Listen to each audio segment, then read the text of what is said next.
তমলুকবাসীকে vote দেবে না, কাকে দেবে? ফাটাংশুকে। ফাটাংশু না কি না, হ্যাঁ ফাটাংশু চোর। বাংলাদেশ থেকে 21 সালে চুরি করা গান খেলা হবে। উনি প্রচুর এখনো বাজিয়ে চতুর্দিকে, যখনই ফাটাংশু ঢোকে খেলা হবে খেলা হবে। আর আমিও বলছি ওর খেলা শেষ হবে, এই তমলুকে ওর খেলা শেষ। বাংলাদেশ থেকে চুরি করা এই গান, আর এই বাংলাকে এরা জয় বাংলা বলে, বাংলাদেশে জয় বাংলা বলে। এরা আলাদা একটা রাষ্ট্র তৈরি করতে চাইছে এবং সেই ক্যান্ডিডেট এসছে।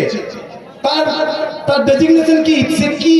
সে কি আপনি একটা হয় চাষি, নিজে করে খেটেছেন, আপনি একটা মৎস্যজীবী, নিজে করে খেটেছেন। সে কি করেছে জানেন? গান চুরি করে, লোকের বক্তব্য চুরি করে, আর হচ্ছে চটি চাচা, আর কিছু করে না। তার আর কিছু আছে বলুন তো আমাকে? সে লেখক, কবি, খেলোয়াড়, মাস্টারমশাই, ডাক্তার কিছু নয়। নিজেকে এমন একটা হাই ফাই করে রাখে যেন আমি কিছু নু আর কি হনু, এইরকম একটা ব্যাপার। এটা তমলুক তো সহজ জিনিস নয়। তার মধ্যে আছে ময়না। সব থেকে 97% মানুষ এডুকেটেড মানুষ। তারা জানে কোথায় ভোট দিতে হবে, কাকে ভোট দিতে হবে, কোন সময় ভোট দিতে হবে।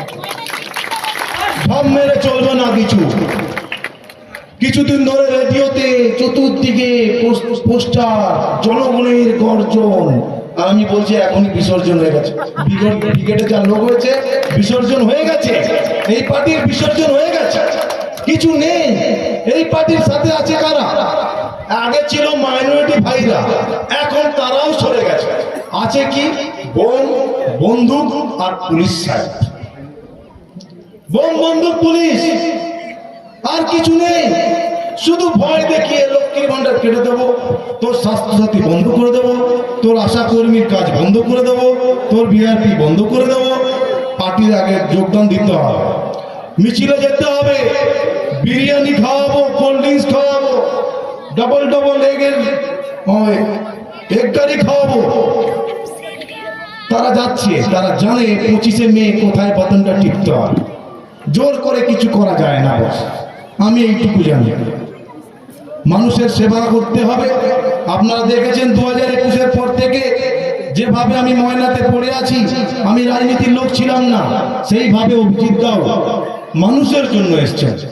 মানুষের দুয়ারে দুয়ারে পড়ে থাকবেন, প্রত্যেকটা জিপিতে যাবেন, প্রত্যেকটা বিধানসভাতে যাবেন। আমি অভিজিৎ দার হয়ে আপনাদের কথা দিলাম, কিন্তু আপনারা আমাকে কথা দিন যে এই জিপি থেকে আপনারা 1500-এর বেশি দিন অভিজিৎ দাকে দেবেন তো? দেবেন তো? 1500 দেবেন না 2000 দেবেন? 2000 দিতে পারেন, ইজিলি দিতে পারেন।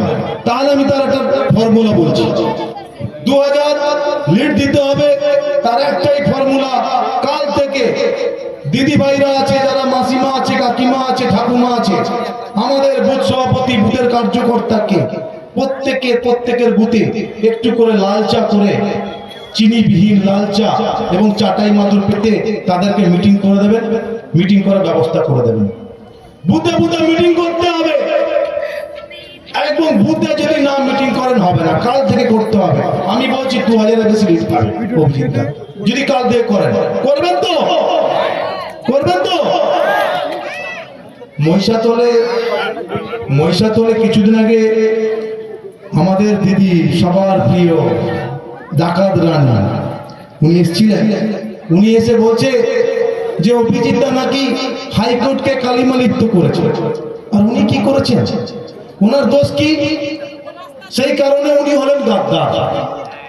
দিদি কি বক্তব্য বলছে যে একটু আধটু ভুল হতেই পারে, একটু আধটু ভুল হতেই পারে, আমাদেরকে বলতে পারতেন, আমরা সংশোধন